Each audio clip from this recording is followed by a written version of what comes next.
tem que... Oi, agora tá gravando. Estamos aqui para mais um Hangout. Hoje a gente vai fazer o Hangout com a Ana Gualberto, que é, antes de tudo, uma grande amiga minha, né, de mais de 15 anos. Isso que é o mais importante, antes de eu colocar todas as referências dela, né? A Ana é historiadora, formada pela UERJ, mestra em Cultura e Sociedade pela UFBA.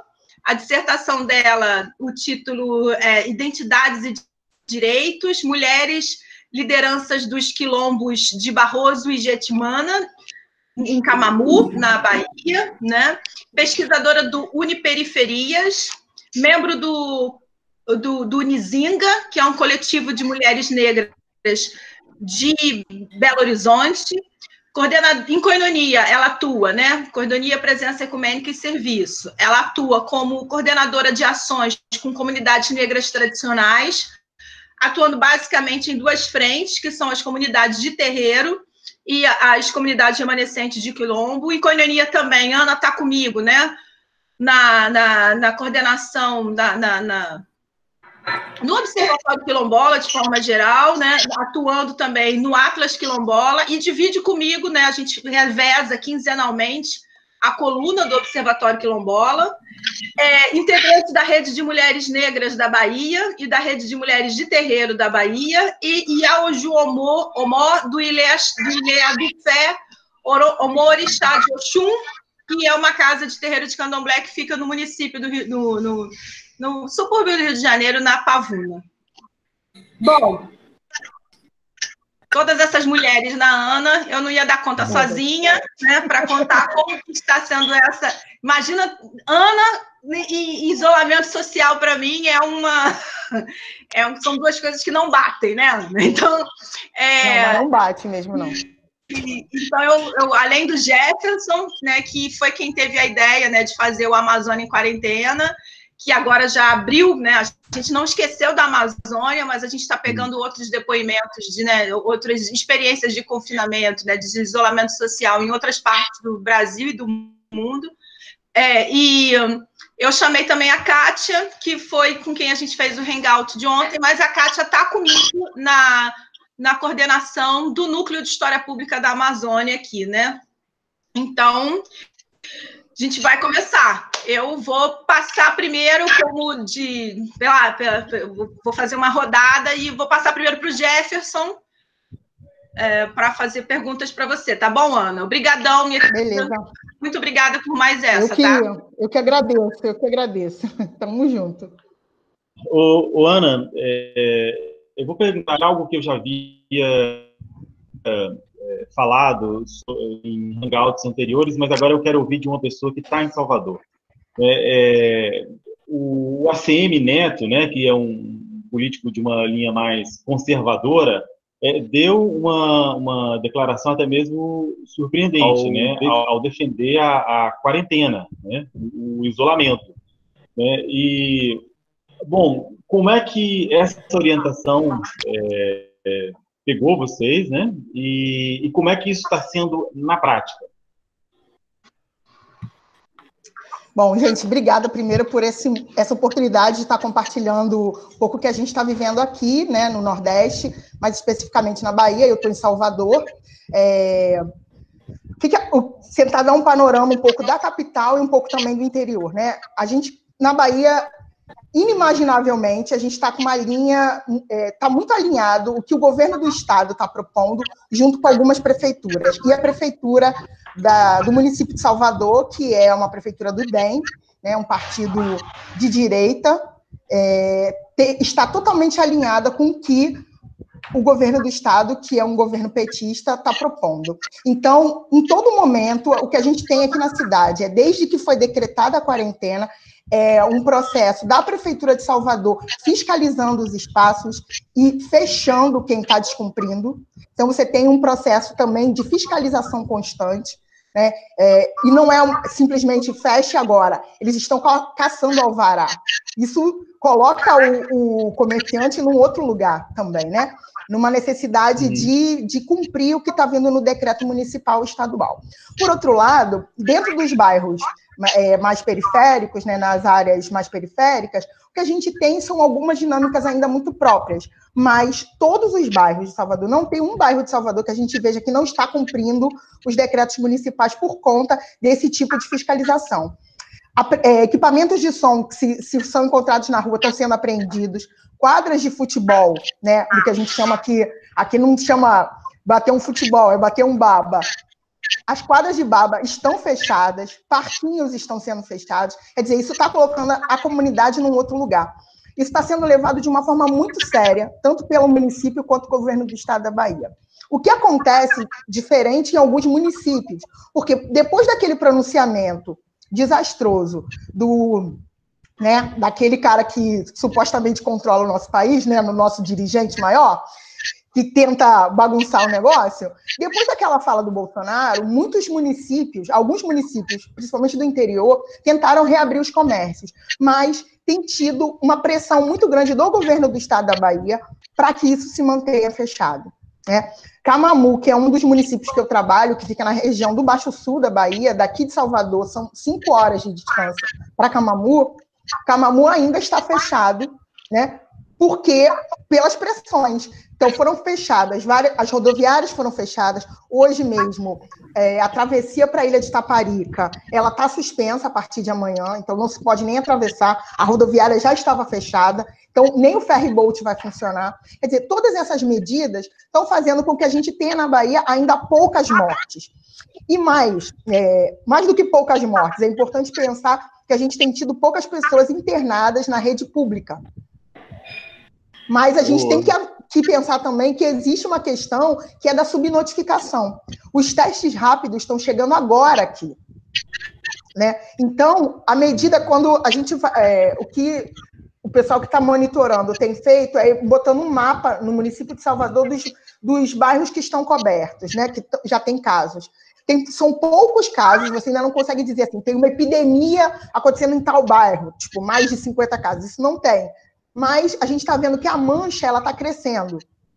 Mas a gente não tem casos graves. Muitas pessoas que foram contaminadas já estão curadas também. Isso é um bom índice. A gente tem poucas mortes no estado da Bahia. Mas eu acho que a questão principal que a gente tem que antenar é a questão da subnotificação. Porque quem tem tido acesso aos testes ainda são pessoas de classe média alta. Agora, a partir de ontem, desde ontem, a prefeitura começou a fazer momentos de testagem. Então, fazem o que eles estão fazendo como blitz. Eles param nos bairros onde tem casos e vão fazendo testagens aleatórias. Verifica a temperatura das pessoas, se a temperatura estiver alta, faz o teste rápido. Isso pode dar para a gente um outro panorama da doença. Agora, o que eu queria chamar a atenção para vocês é o seguinte: embora a gente tenha essas ações, a Bahia, né, o Nordeste em si, ele é uma região que vive majoritariamente de serviços. Isso coloca a população, a maior parte da população que é negra e que é pobre, numa situação de extrema vulnerabilidade, porque você já não tem uma empregabilidade. Há uma dependência da ação do turismo, né, das grandes festividades, e isso não está acontecendo. Então, as pessoas, elas estão efetivamente sem trabalho, sem ter como se sustentar. Isso traz para a gente uma preocupação muito grande, né? Eu tenho monitorado como que está a ação dos terreiros, né? Porque os terreiros de candomblé, eles são espaços onde as pessoas procuram ajuda para qualquer coisa. Se tem uma dor de barriga, vai no terreiro. Se tem uma briga doméstica, vai no terreiro. Se está com fome, vai no terreiro. Então, os terreiros, eles são esse espaço onde as pessoas estão indo para pedir ajuda também. Então, isso tem chegado para a gente de várias comunidades que a situação está ficando muito complexa.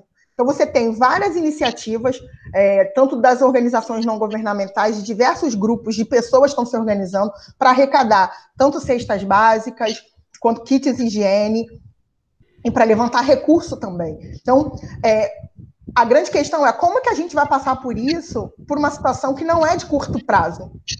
A gente tem uma previsão de que essa situação, né, de isolamento, ela vá até o final do mês de abril, possivelmente entrando para maio. Então, não é uma situação que uma cesta básica resolve. É uma situação onde a gente precisa pensar como que essas famílias se mantêm. E não é só comer, é pagar o gás, e aí a gente tem as outras ações, né? O governo do estado da Bahia assumiu a conta de água e a conta de luz de uma grande porcentagem da população que já acessava esses programas de baixa renda. Então, isso dá um respiro para esse público também, né, para essas pessoas. Mas a gente ainda não sabe, de verdade, como é que isso está acontecendo na prática. São medidas que estão sendo tomadas e que a gente está, quanto organização da sociedade civil, tentando monitorar e vendo também se essas populações de verdade estão acessando. Porque é aquela coisa que a gente bem sabe. O Brasil é maravilhoso com políticas públicas, né? As propostas são maravilhosas, um bocado de coisa ótima, mas na hora do acesso efetivo, as coisas não são tão fáceis. Então, agora, o nosso papel está sendo também monitorar se esse público está acessando de verdade o que o governo do Estado e a Prefeitura está dizendo como ação direta. Perfeito. Parece que a Dani saiu aí, mas aqui continua gravando. E, Kátia, acho que melhor você perguntar. Eu tenho mais uma pergunta, mas acho que é bom passar que você pergunte agora, Kátia, por favor. Certo. Pela fala da Ana, né, Jefferson, a gente percebe um panorama bem diferente aqui da nossa região amazônica, principalmente a Rondônia, com relação às medidas e às iniciativas, né, governamentais. Então, ontem a gente estava comentando justamente o papel do governador, né, como que ele passou a bola para os prefeitos municipais, e isso tem gerado por aqui uma contradição, né, muito grande, porque o comércio está sendo reaberto, né. Ontem mesmo, depois da nossa conversa, o juiz aqui da cidade de Ariquemes, por exemplo, decretou, né, a reabertura do comércio. Mas eu queria perguntar para a Ana, a questão justamente dos trabalhadores informais, né? Aquele sociólogo lá da Unicamp, o Ricardo Antunes, ele tem pontuado bastante questões, né, relativas aí à questão dos trabalhadores informais, que no Brasil esse número chega a 50%, mas na região Nordeste, principalmente ali no Mera Salvador, chega a um número de 60%, né? Então, você já comentou um pouco, né, deu um panorama aí para a gente sobre essa questão, por Salvador ser uma cidade turística, né, que vive dos serviços, que vive dessa informalidade. Queria, então, que você comentasse um pouquinho mais como que você vem percebendo isso, né, com relação aos trabalhadores informais, as alternativas que eles vêm encontrando ou iniciativas para ajudar essa população, esses trabalhadores. Bom, a prefeitura, ela começou a pagar na segunda-feira, a prefeitura começou a pagar um auxílio de R$270 para trabalhadores informais aqui de Salvador que estão no cadastro da prefeitura.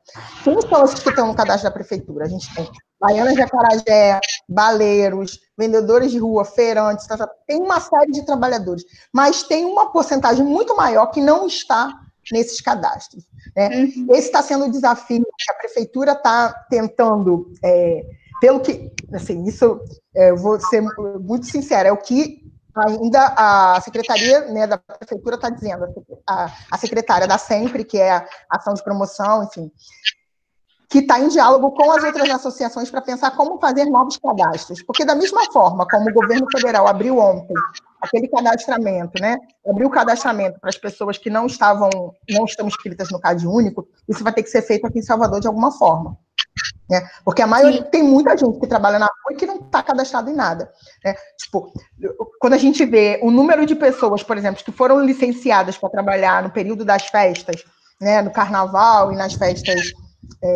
populares de Salvador, ele é infinitamente inferior à quantidade de pessoas que a gente via trabalhando na rua. Então, você tem cadastros furados. Agora, o desafio maior para a sociedade civil é incidir junto ao poder público para ampliar as formas de cadastro e para dialogar como fazer isso de forma efetiva. Quem são os atores que podem colaborar para que esse cadastro seja atualizado? Isso é um grande desafio. Para nós, né, por Coinonia, a gente acredita que as associações de bairro e os grupos, religiosos ou não, que estão realizando ações sociais, eles podem ser um fator de ajudar nesse mapeamento. né? A gente tem dentro dessas comunidades esse diálogo, né? Essas pessoas que estão nos seus bairros, elas transitam ali, elas dialogam com essas pessoas, com essas lideranças comunitárias. Então, essas associações, elas podem servir quanto isso.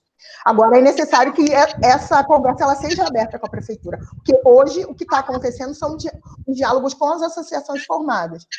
E aí é aquela velha história, né, que a gente, quando está trabalhando com a população, né, nos trabalhos do campo, que a gente fala da importância da gente estar participando dos coletivos e tal, porque numa hora dessa, quem está nesse coletivo já sai na frente, né? E quem não está, precisa se juntar a alguém para estar, porque essa identidade, isso não é só uma ocupação que eu digo que eu faço, eu preciso ser reconhecido como quem faz também, para ser incluído nesses cadastros.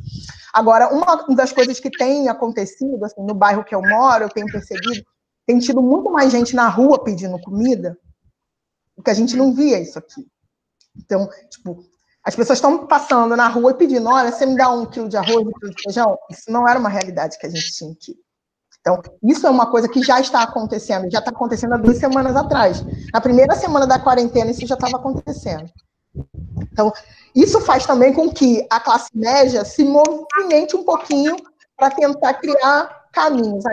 Tenho visto várias iniciativas que o pessoal tem compartilhado de arrecadação de recursos junto a condomínios, a condôminos e tal, para as pessoas que prestam serviço ali, que não tem vínculo empregatício, né, e que agora não estão, tipo, o cara que vendia picolé na rua, a pessoa que passava vendendo fruta, tal. Essas pessoas agora elas não estão mais passando, né, não estão mais tendo essa renda que elas tinham, então as pessoas estão se organizando para atender.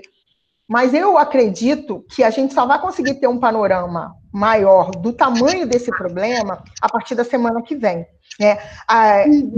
Da mesma forma como no Sudeste, principalmente, a CUFA tem se organizado, Central Única de Favelas, aqui na Bahia ela também está organizada, principalmente em Salvador, tentando mapear, né, identificar lideranças comunitárias e fazendo um contato com os empresários da região para tentar atender essas populações.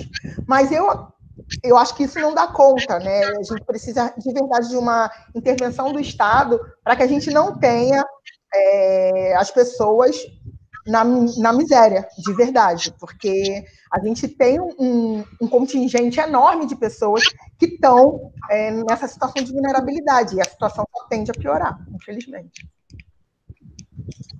Eu caí, voltei, mas parece que a gravação continuou, né? A gente não precisou. Que bom, porque eu pensei que tivesse caído tudo. Então, eu vou passar a rodada, porque eu perdi um pouco do que a Ana está falando e vocês seguiram o assunto aí. Então, continua aí quem já estava conversando com ela, eu entro depois. Bom, Ana, a gente viu uma notícia que circulou aí na semana passada, né, de que a Bahia, né, o governo do estado, já havia se antecipado na compra de equipamentos, se eu não me engano, respiradores e também de testes rápidos junto à China, mas que, no entanto, essa carga ficou retida. Eu não sei se nos Estados Unidos ou na Tailândia, algo assim, mas o fato é que o governo americano reteve essa carga, mas depois, o presidente, né, o Donald Trump, falou descaradamente, né, claramente, descaradamente, de que não quer que esses equipamentos cheguem à população. Mas, em princípio, havia negado, né, porque não foi confiscado só a carga da Bahia, né, a carga brasileira, mas isso também aconteceu com França, com a Alemanha. Bom, e aí as coisas acontecem, né? Há aí uma espécie assim, de guerra de informações, aquele diz que disse, fez que não fez. Afinal de contas, né, o que aconteceu, né? Porque, enfim, você está aí, deve estar acompanhando a situação de perto. A carga foi retida ou não? Que fim levou? Bom, o que parece realmente que foi retida. Tanto que os testes rápidos só chegaram agora, junto com os do Rio de Janeiro, que foram liberados pelo governo federal. O que acontece é que a gente tem o consórcio do Nordeste, desde quando o Bolsonaro é eleito, que constrói esse consórcio do Nordeste, tentando frear o que a gente entende como ações de retaliação do governo federal ao Nordeste, por não ter sido uma área onde eles tiveram muitos votos, né? A gente segue aqui como uma república, tentativa de uma república federativa para ser independente do Brasil. Não, brincadeiras à parte, pensando que a gente tem tentado, com esse consórcio de governadores, pensar outras ações e outras articulações, né?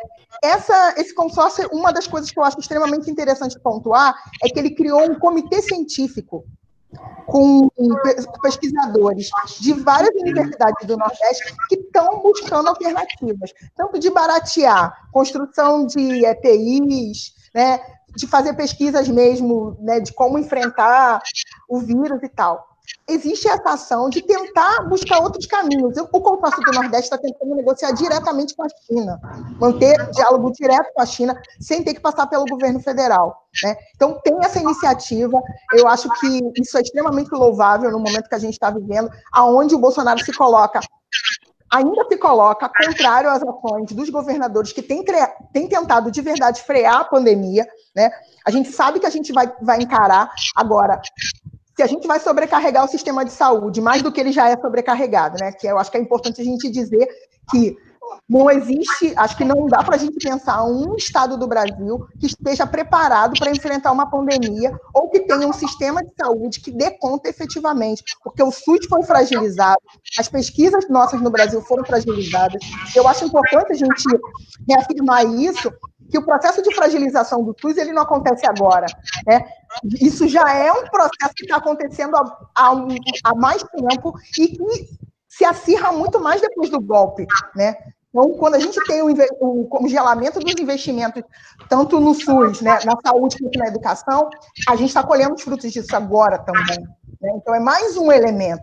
Então, o Brasil ele não está preparado a essas falas malucas de nossa, nós temos mais leitos de UTI do que a França, do que a Espanha, isso é loucura, né? Isso é conversa para boi dormir.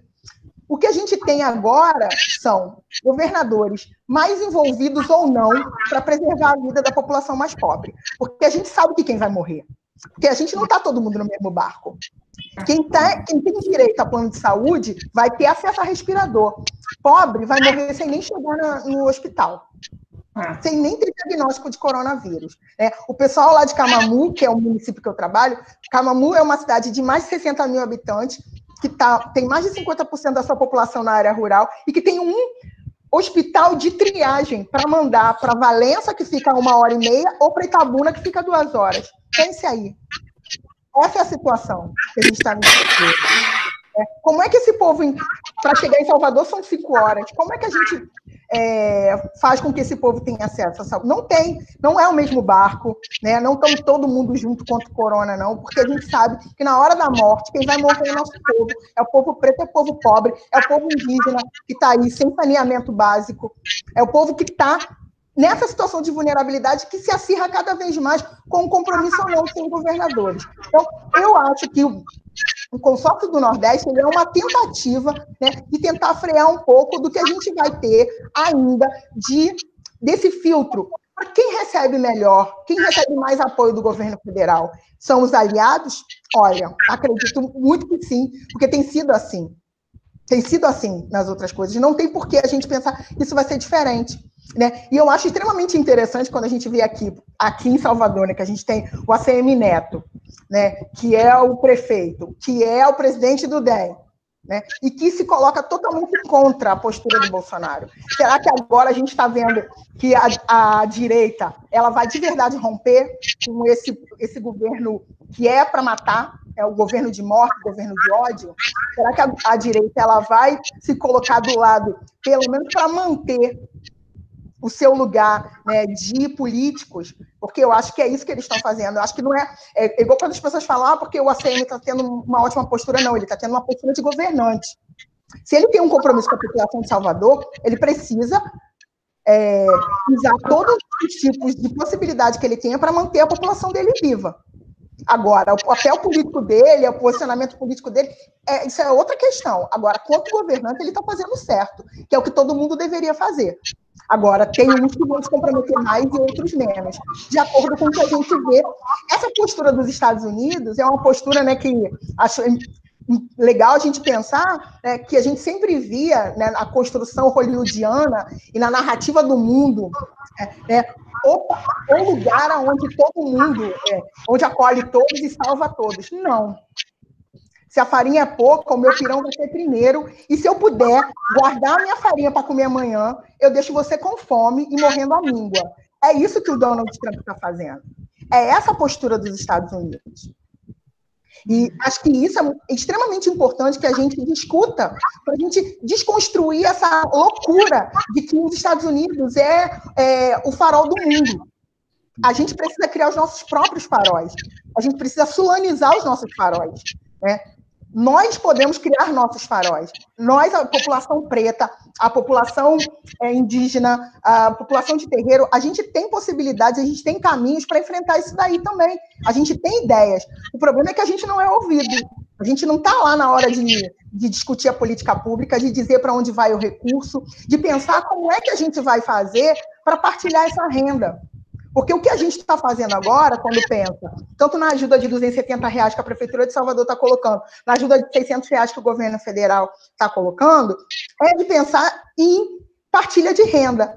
A gente tem outras ideias, a gente tem outras possibilidades de pensar isso, só que isso não é ouvido. Quem continua decidindo como que isso vai acontecer no nosso país, continua sendo o mesmo padrão. São homens brancos, de classe média alta ou altíssima, de mais de 50 anos, héteros e cristãos. Esses valores não salvam ninguém. Esses valores já provaram e continuam a provar que eles não salvam ninguém. Eles são valores que são exclusivistas. Eles são valores que hierarquizam quem vai acessar o quê. O que a gente precisa agora é de uma política circular que atinja toda a população, para que os mais vulnerabilizados não morram, porque são eles que vão morrer.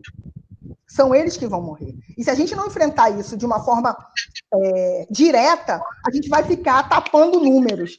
E aí a gente vai pegar e vai fazer, vai colocar as pessoas que estavam lá na Redditor como parâmetro de pessoas que se curaram do coronavírus. Olha, eu quero saber de gente da favela que se curou do corona, viu?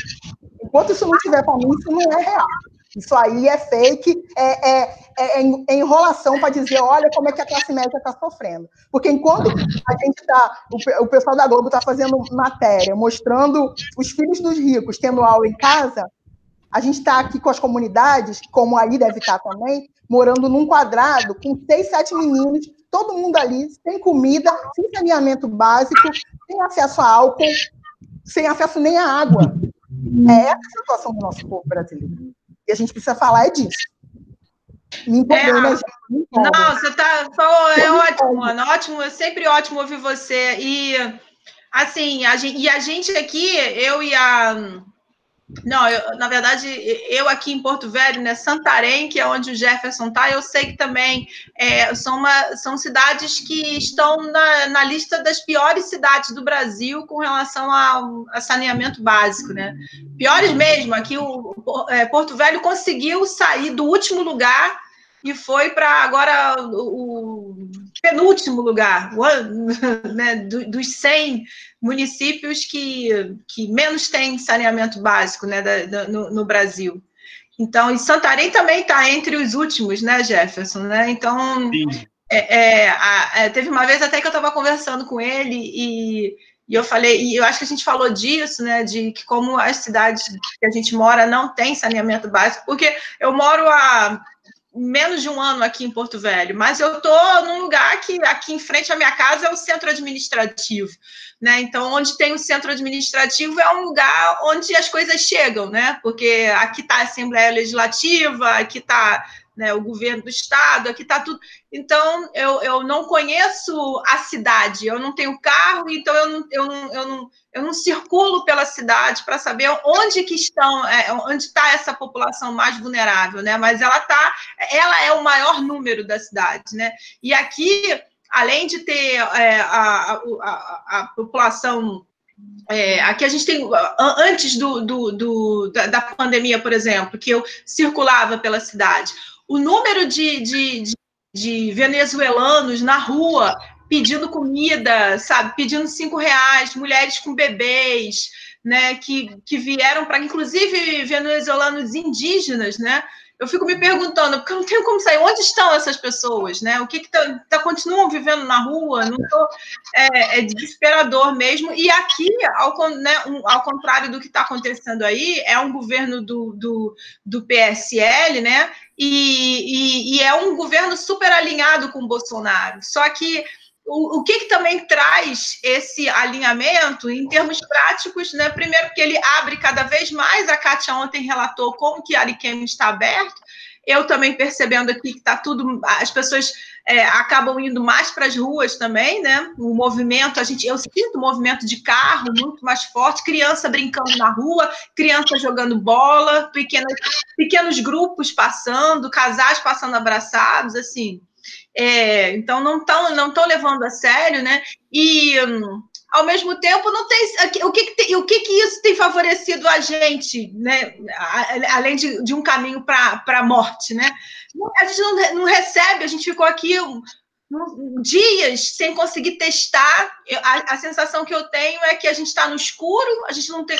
Ontem noticiaram mais 4 casos, né, na cidade, mais outros casos, como a Kátia mesmo falou, em cidades do interior, mas é tudo muito no escuro, sabe? A gente não tem ideia. Então, Rondônia está entre os menos afetados em número de mortes, né? Mas não sei se é assim, porque não dá para saber, não tem como, eu não estou vendo como que está sendo feito esse controle, né?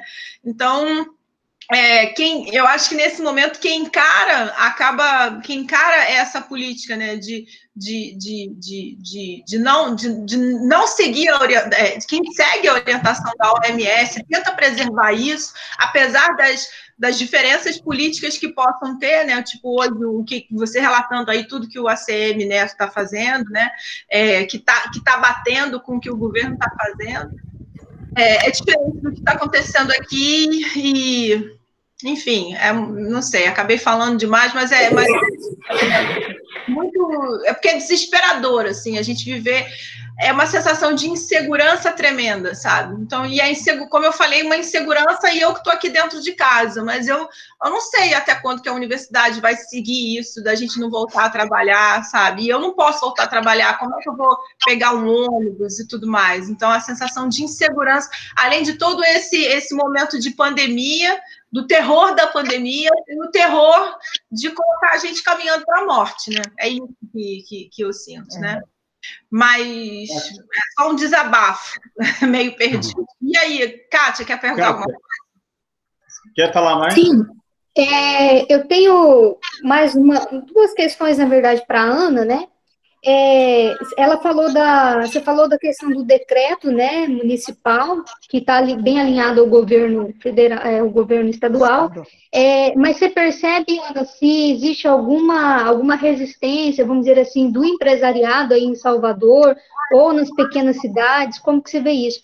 Essa é uma questão, só para a gente ter um parâmetro de comparação, assim, com o que está acontecendo aqui, né?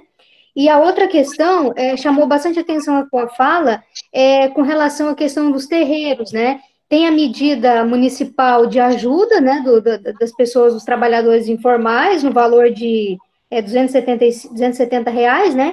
Mas você mencionou a questão dos terreiros, que são lugares onde as pessoas procuram demais, né? As comunidades, os terreiros. Existe alguma medida direta do poder municipal com relação aos terreiros? Então, pensando na primeira questão, quando você coloca se há se o empresariado, como é que eles estão reagindo. Em Salvador, isso não tem acontecido. Em Salvador, eu acho que essa medida da cassação de alvará está sendo fundamental, entendeu? Acho que quem não concorda, dane-se, vai ter que concordar. Agora, nos interiores, né, eu tenho conversado com uns amigos que moram... A Bahia é um mundo, né, gente? A Bahia é enorme. Então, no Oeste Baiano, em Vitória da Conquista, você tem visto, e aí tem a ver muito com a postura do município, principalmente com o alinhamento do prefeito a linha do governo federal ou a linha do governo estadual. Porque é o que o governador da Bahia estava falando, né? Eles fazem recomendações e o que eles podem fazer é algumas sanções, mas ainda estão tentando um diálogo com os municípios que estão reabrindo comércio. Então, você tem alguns municípios, sim, que tentaram reabrir o comércio. E o governo do estado está, como a gente diz aqui, dando testa neles para ver se eles retrocedem com esse tipo de decisão. Então, em alguns lugares você tem isso, mas isso tem a ver também, eu avalio isso muito como posicionamento político. Pra vocês terem ideia, tem aqueles que falam assim, né? Vocês sabem disso que vocês estão aí, vocês sabem. Eles falam assim, a nossa cidade é blindada por Deus, não vai chegar aqui, né? Então, né? Como se, tem uma campanha que o pessoal de Koinonia tem feito, junto com o FEACT, que é o Fórum Ecumênico daqui do Brasil, que fala a fé não imuniza. Isso é extremamente importante a gente pensar. A nossa fé, ela tem que ser um elemento para nos manter vivos e vivas. Ela não é um elemento, ela não é uma vacina e ela não dá peito de aço a ninguém. Muito pelo contrário. Uma liderança religiosa que tem a responsabilidade, ela vai recomendar ao seu grupo que siga o que a OMS está dizendo. Então, a gente tem colocado nos veículos de comunicação de Koinonia vários depoimentos de pastores, pastoras, mães e pais de santo, dando esse tipo de recomendação. Depois, se vocês quiserem dar uma olhada, olha lá, tanto no site quanto no Facebook de Koinonia, Presença Ecumênica e Serviço, tem umas coisas bem interessantes. Com relação à ação dos terreiros, bom, a gente, em Koinonia, a gente está há 25 anos trabalhando com as comunidades de terreiro por entender que esses espaços dos terreiros, eles são espaços de manutenção histórico, social, cultural, religiosa, tudo no mesmo lugar. Então, quando a gente começa a pensar a história daqui de Salvador, principalmente, você vai ver que a formação da maioria dos bairros ela está atrelada a um terreiro de candomblé. A primeira ocupação num espaço religioso ali, e depois disso há uma urbanização no seu entorno e o bairro vai crescendo. Então, esses terreiros, eles continuam sendo referências. O fenômeno da intolerância religiosa é uma questão que, nos últimos anos, foi encolhendo um pouco mais a questão da visibilidade dos terreiros, inclusive aqui.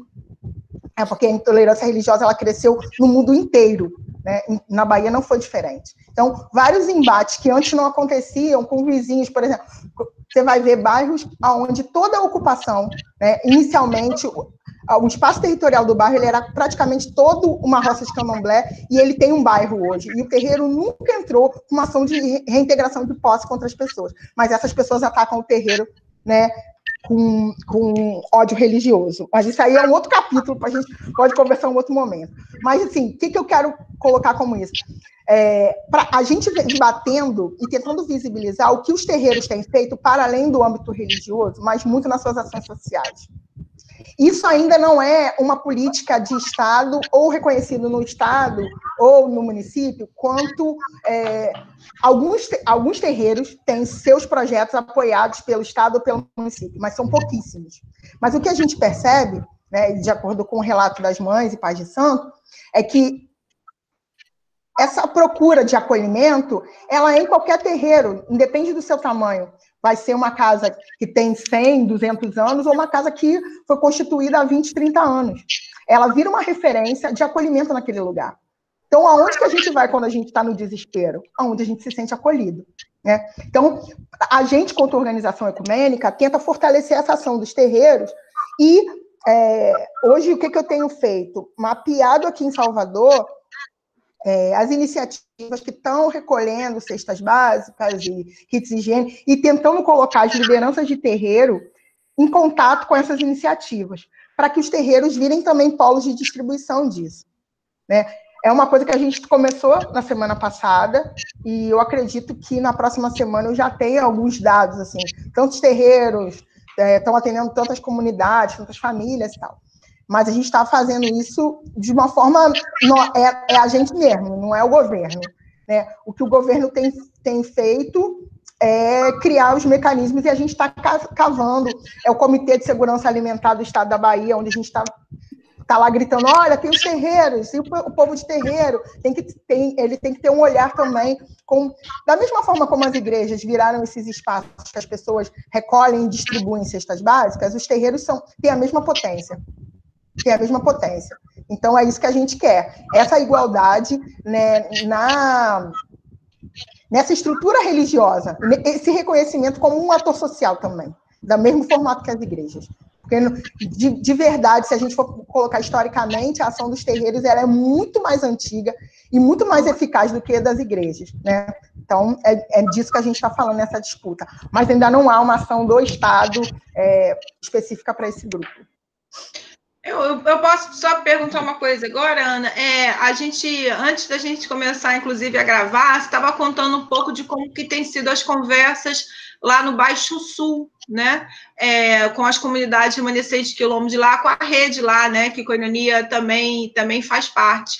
E aí você estava falando do grande número, do aumento, que era uma questão que Koinonia já acompanhava, que era a questão da violência doméstica, né? Já era pauta de debate de vocês, né? A gente tem, inclusive, vídeos disponibilizados na página e tudo mais, mas que você estava falando de um aumento desse número, né? Dos relatos de violência. Você pode contar um pouco mais? Sim. Então, isso infelizmente, não é uma realidade só de um lugar. Uma coisa que a gente tem estudado é que qualquer situação de exceção, seja ela uma emergência, uma catástrofe ambiental, uma catástrofe provocada como essa coisa das minerações, há um aumento na vulnerabilidade das mulheres, principalmente com questão de abuso, violência e tal. O trabalho que a gente desenvolve na região do Baixo Sul com as mulheres tem um olhar para essa questão da violência, porque quando a gente trata das comunidades quilombolas, principalmente, a gente acaba focando muito na discussão, né, na discussão primordial, que é a discussão da manutenção do território, mas existem uma série de questões que vão acontecendo junto com isso. E, infelizmente, a questão da violência contra as mulheres, ela não é uma exceção nas áreas quilombolas, isso também acontece. O que a gente tem percebido lá, da narrativa das lideranças, é que tem tido um grande retorno dos familiares dos quilombolas que estão nas grandes cidades, estão indo para o interior, para a roça. Isso é um vetor de contaminação. Uhum. Mas, além de ser um vetor de contaminação, é um vetor de práticas sociais também. Junto com esses retornos, né, e aí eu estou fazendo já uma análise, não tem a ver com o que eu ouvi de lideranças, mas de outros momentos que a gente já viveu, onde tinha esse retorno. Você tem aí aumento de consumo de álcool, de uso de drogas, de uma série de coisas que às vezes não fazia parte daquela dinâmica local. E isso dá impacto no modo de vida. Né? Então, a gente está organizando momentos para ouvir essas lideranças e entender o que está acontecendo e tentar fazer um pouco dessa memória também. Como é que essas comunidades estão enfrentando isso? Porque agora, nesse primeiro momento, aqui em Salvador a gente começou a quarentena na semana do dia 16, nos interiores isso foi na outra semana, né? Foi depois, e alguns agora. Né? Então, lá em Camamu, por exemplo, o comércio está fechado tem 2 semanas, então o povo não está conseguindo vender. Como é que o povo está fazendo, né, para viver do que produz? Isso está rolando? Tem aumentado a prática, por exemplo, do escambo? O pessoal está trocando mais? Está retomando a práticas de alimentação mais baseadas com o que eles produzem, deixando de lado os supérfluos. Então, tem várias questões que vão aparecer no que a gente está tentando fazer como esse monitoramento. Eu espero que, agora no final de abril, a gente consiga produzir algum texto trazendo esse tipo de informação. Mas esse fenômeno da violência, infelizmente, ele é um fenômeno que acontece em todas as áreas. E isso é uma coisa também que a gente quer monitorar junto aos terreiros. Se as pessoas que estão procurando também vão trazer essa narrativa. Porque o que acontece é que, né, o poder público ele olha para um problema maior e aí ele para de olhar para os outros problemas que estão no entorno. Só que os problemas eles vão vindo junto, né? Não dá para a gente escolher só uma frente de ação. A gente precisa agir de uma forma integrada, porque senão a gente não dá conta. Né? E não dá conta. Você vai ter, tá bom, a pessoa comeu, mas ela está toda arrebentada, e aí a violência vai se propagando dentro daquela casa, enfim. naquele círculo que a gente sabe que acontece, né? Nesse ciclo de violência que a gente sabe bem como é que ele vai se desdobrando. Então, é mais um elemento, né, que a gente coloca, principalmente para a população mais vulnerabilizada, que é esse povo que está trancado num cômodo dentro de casa, em 2 cômodos dentro de casa.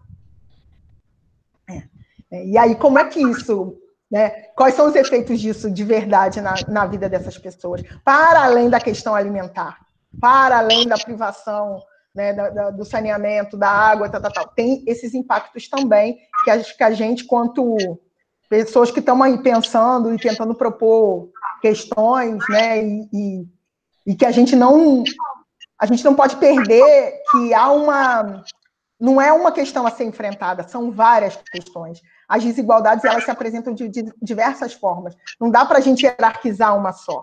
A gente tem que pensar isso como componentes que excluem essas populações e que a gente precisa enfrentar todos eles.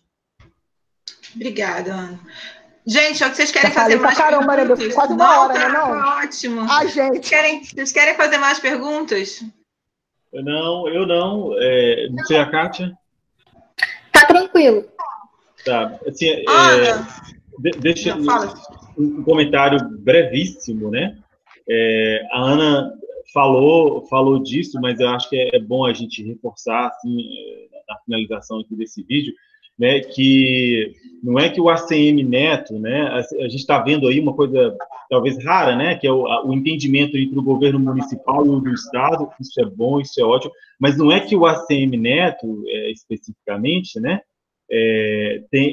seja uma pessoa sensível às causas sociais. Não, ele está fazendo o que é certo, né?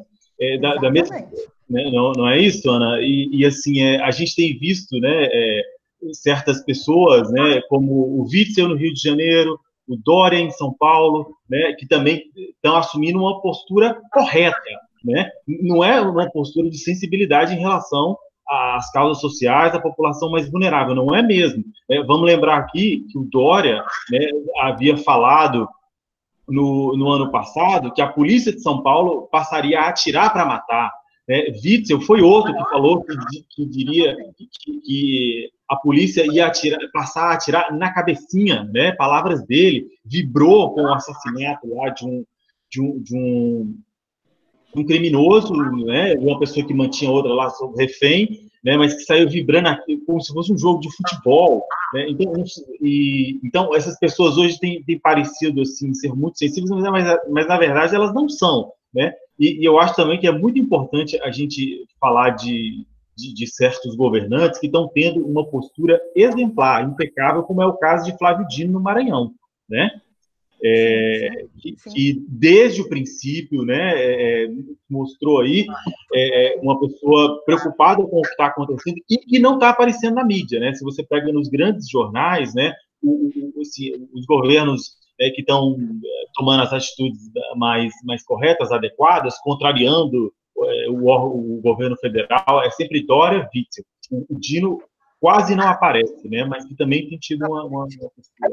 Essa estratégia também de invisibilizar o que o Nordeste vem construindo, né? Agora, Jefferson, foi ótimo você tocar nisso, porque só recuperando, no mesmo dia em que o ACM colocou para ser votado esse auxílio de R$270 para a população, ele colocou também a reforma da Previdência, que impactou diretamente os funcionários da prefeitura.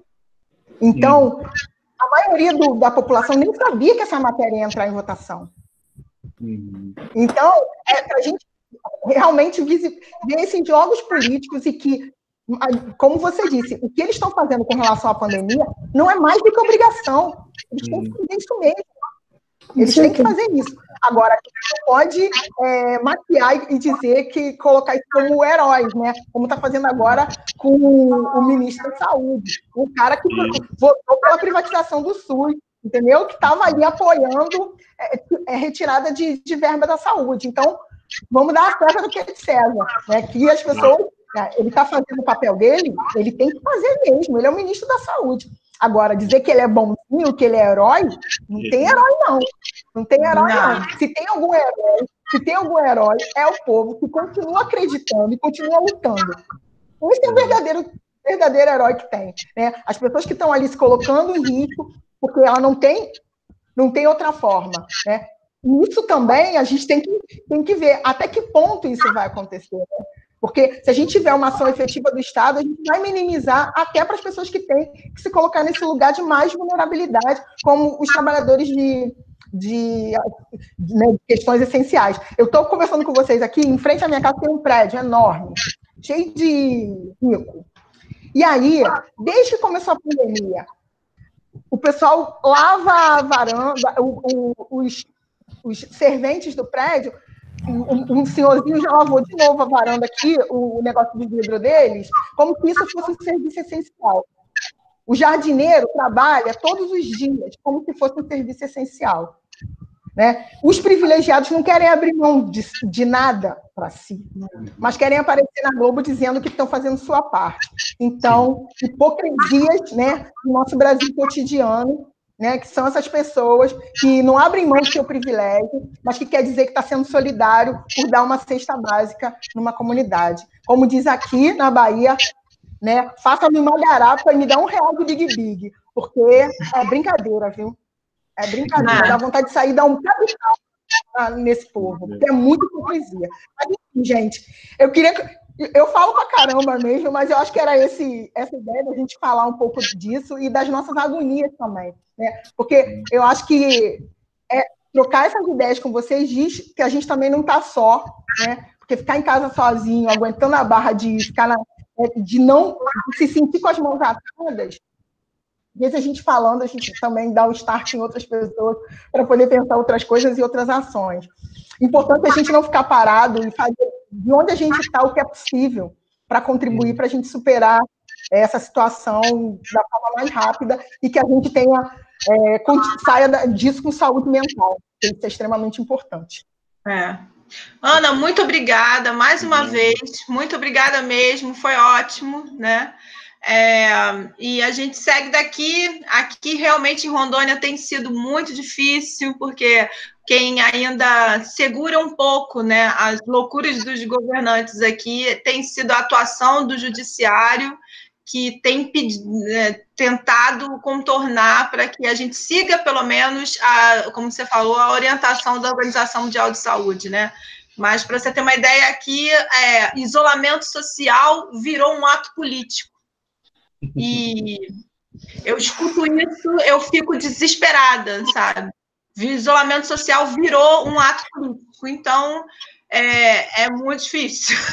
Então, ouvir vocês, assim, e eu estava até falando ontem, encerrando, né, falando com a minha família no Rio, e como que esse trabalho, né, que foi um trabalho que foi uma ideia do Jefferson maravilhosa, porque tem me ajudado bastante e me fortalecido bastante, porque eu consigo falar com pessoas que eu tenho uma história, um relacionamento, né, uma história de vida e que estão vivendo momentos, dividindo essas experiências mesmo de resistência, né, de luta. Então, além da gente estar criando um acervo, né, sobre essa memória do isolamento social e as diferentes experiências da epidemia, também tem todo o processo da gente trabalhar o nosso psicológico, né? Ver realmente que a gente não está sozinho, apesar de ocupar diferentes lugares nesse barco, né?